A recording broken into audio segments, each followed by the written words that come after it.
ሰበር መረጃ ከ8 ዓመታት በኋላ አርቲስት ቴዲ አፍሮ አዲስ አልበም ይዞ መምጣቱ የተነገረ ይገኛል።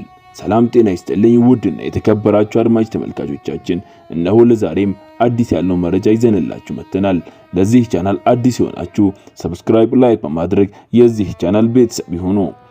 ዛሬ ለመላው የጥበብ አፍቃሪዎች ታላቅ የምስራች ይዘንላችሁ ቀርበናል። ለ8 ተከታታይ ዓመታት በጉጉት ሲጠበቅ የነበረው የቴዲ አፍሮ አዲስ አልበም በመጨረሻም እውን ሊሆን ነው።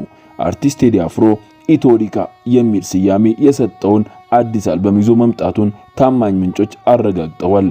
ይህ አልበም ከዚህ ቀደም ከሰራቸው ስራዎች ሁሉ የላቀና የተለየ መሆኑን የሙዚቃ ባለሙያዎች ምስክርነታቸውን እየሰጡበት ይገኛል።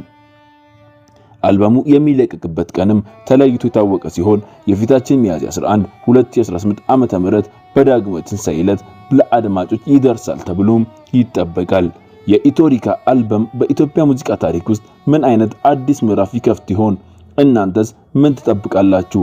አስተያየታችሁን በኮሜንት መስጫው ላይ አስፍሩልን። ለተጨማሪ መረጃዎች ቻናላችንን ሰብስክራይብ ማድረጋችሁን እንዳትረሱ።